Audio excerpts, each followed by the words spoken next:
Entonces, la respuesta a esta pregunta de ¿hay beta oxidación fuera de la mitocondria? Es sí. Podemos tener beta oxidación por una vía alternativa en los peroxisomas, sobre todo cuando hablamos de ácidos grasos de cadena muy larga. Si queremos comparar el proceso de beta oxidación que se lleva a cabo dentro de la mitocondria, donde tenemos transferencia de electrones a la cadena respiratoria y generación de ATP, podemos ver que las reacciones de la beta oxidación que se llevan a cabo dentro del peroxisoma van a ser también reacciones de oxidación, hidratación, oxidación y tiólisis, al igual que lo que veíamos dentro de la mitocondria, con algunas diferencias. En primer lugar, vamos a ver que las reacciones de oxidación conllevan la acción de oxidasas de función mixta. Fíjense que aquí, por ejemplo, los que aceptan los electrones del FADH es directamente el oxígeno que genera agua oxigenada, importante también para la acción, la acción funcional del peroxisoma, pero no hay transferencia de estos electrones para generación de ATP.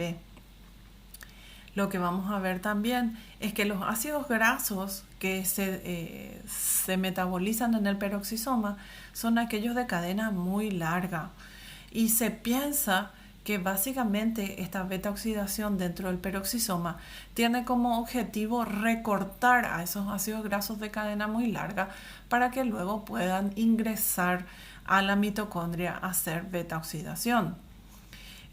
Vamos a darnos cuenta aquí que también vamos a generar como grupo saliente acetilcoenzima A, pero no como pasaba en la beta oxidación, que era el único grupo saliente, sino que vamos a tener como minoría a la acetilcoenzima A, pero vamos a tener a acilcoenzima A como parte de los grupos salientes. De hecho, vamos a tener grupos salientes o ácidos grasos activados con coenzima A de 6 carbonos y de 4 carbonos, o incluso también ácidos grasos un poco más largos que salen del peroxisoma e ingresan a la mitocondria para sufrir beta oxidación. De la beta oxidación en el peroxisoma se saben pocas cosas, pero se ha visto que su falla está asociada a ciertas patologías. Por ejemplo, el síndrome de Zellweger, donde el paciente presenta un número bastante disminuido de peroxisomas, conlleva a una acumulación de ácidos grasos de cadena larga y ramificada, justamente porque esta vía no está en su potencial del 100%. Otra patología bastante impresionante es la adenoleucodistrofia o ALD, donde tenemos una acumulación de ácidos grasos de cadena muy larga y de donde los efectos son devastadores. A nivel del sistema nervioso central conduce a una desmielinización intensa, con la pérdida gradual del control de los movimientos, incluso de la capacidad respiratoria o de deglución, generando paraplegia. Esta enfermedad es una enfermedad ligada a cromosoma X, entonces la mayoría de los pacientes afectados son varones. Yo creo que hay mucha información acerca de la adenoleucodistrofia, básicamente por el caso de un niño afectado que se llamaba Lorenzo. Yo creo que hay incluso hasta una película que se llama El aceite de Lorenzo, con un tratamiento experimental desarrollado por los padres de este niño para lidiar con la adenoleucodistrofia. Si bien inicialmente ese aceite tuvo resultados importantes para los niños afectados, hoy en día se cree que tal vez, digamos que está en discusión qué tan eficiente es ese tratamiento. ¿Qué es lo que va a pasar entonces? Estos ácidos grasos de cadena muy larga van a ingresar por proteínas todavía desconocidas del todo por el sistema de transporte al peroxisoma, van a ser recortadas por esta beta oxidación, generando agua oxigenada y NADH como productos, y esos ácidos grasos de cadena recortada van a ser, digamos, activados con carnitina para que ellos puedan ingresar a la mitocondria y sufrir los procesos de beta oxidación. Los ácidos grasos de cadena corta y media, que también son producidos como parte de este ciclo, tienen como objetivo también ingresar a la mitocondria y continuar la beta oxidación para generación de energía. ¿Qué otros tipos de oxidación vamos a ver? El caso de la alfa oxidación, que sobre todo utiliza como sustrato los ácidos grasos de cadena ramificada. Uno de los ácidos grasos de cadena ramificada más importantes es el derivado del fitol.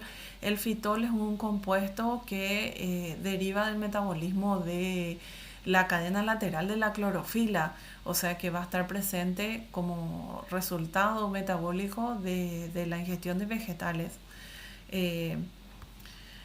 Entonces, por alfa oxidación vamos a oxidar ácidos grasos de cadena ramificada, sobre todo al ácido fitámico, que ustedes ven aquí su estructura.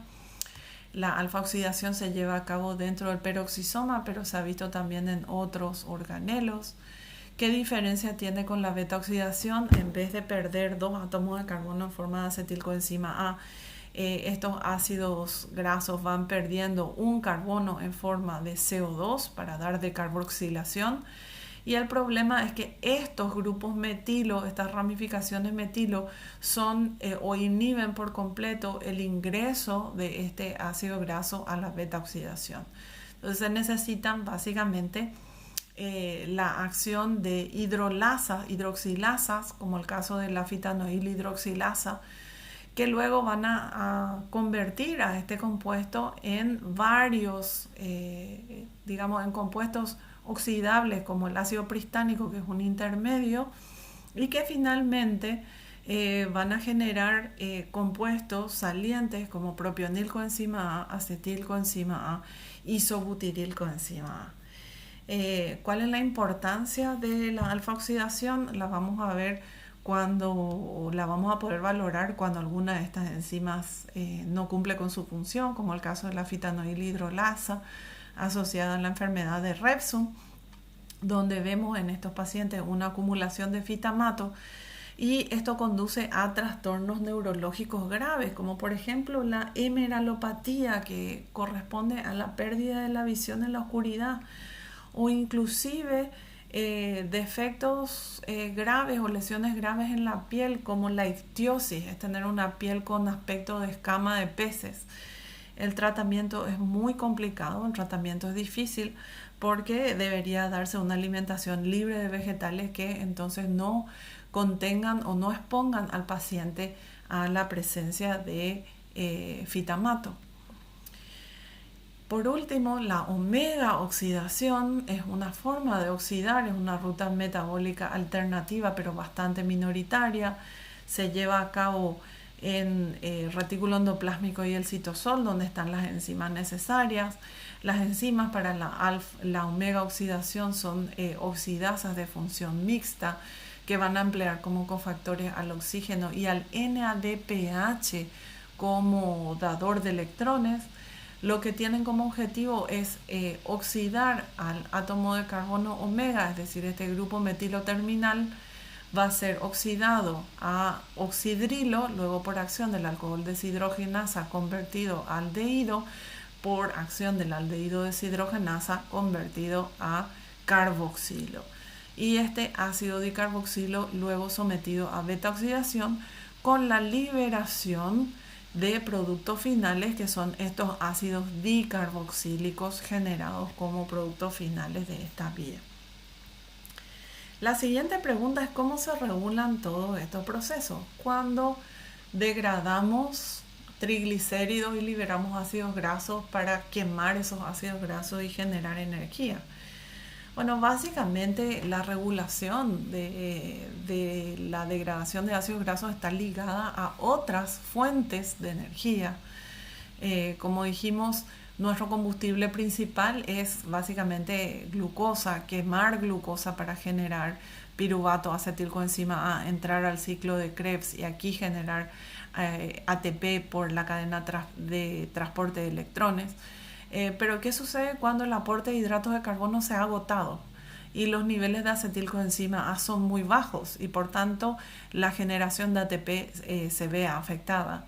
En esas condiciones de baja carga energética vamos a tener como señal lo primero, que es la activación de las lipasas que están en el tejido adiposo, que van a degradar los triacilgliceroles que estaban guardados como reserva, generando ácidos grasos libres. Estos ácidos grasos libres van a necesitar ser activados en forma de acilcoenzima A. Si son ácidos grasos de cadena larga, para poder ingresar a la matriz mitocondrial van a tener que ser, digamos, combinados con carnitina para poder ingresar luego al ciclo de beta-oxidación. Dentro de la matriz vuelta a convertirse en acilcoenzima A y sufrir beta-oxidación para generar un número elevadísimo de moléculas de acetilcoenzima A, un número elevado de equivalentes de reducción, con lo cual vamos a aumentar la producción de ATP. Como ustedes pueden ver, entonces esa degradación de ácidos grasos va a estar encendida por condiciones de baja carga energética. Pero si estamos en la condición opuesta, es decir, muchos hidratos de carbono generando muchos niveles de acetilcoenzima A, y por tanto una señal de alta carga energética, lo que vamos a hacer es inhibir el proceso de degradación de ácidos grasos porque no es necesario, y vamos a favorecer procesos de síntesis de ácidos grasos a partir de citrato o de síntesis de cuerpos cetónicos que vamos a ver en la clase de hoy un poco más adelante. Entonces, cuando hablamos de la regulación de la beta-oxidación, el primer mecanismo de regular es básicamente por la disponibilidad de sustratos. Si hay ácidos grasos que ingresan a la mitocondria, vamos a tener una activación de la beta-oxidación. En segundo nivel es muy importante el control hormonal de la lipólisis a partir de los adipocitos, que es lo que habíamos dicho.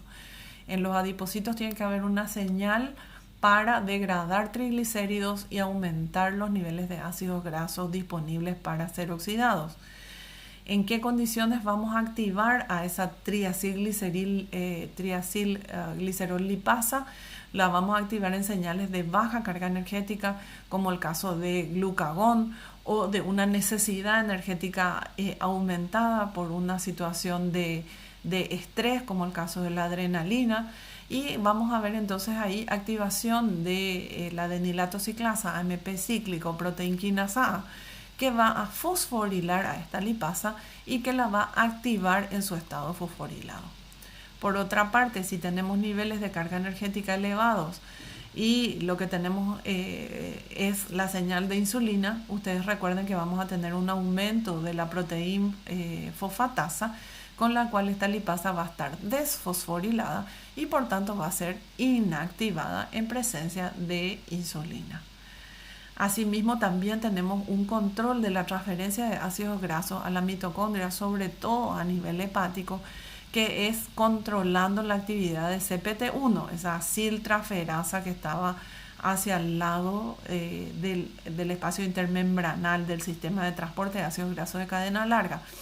Este transportador es inhibido por malonilcoenzima A, que es básicamente un compuesto que aumenta sus niveles cuando se ve favorecido el proceso de síntesis de ácidos grasos, es decir, es una señal de alta carga energética.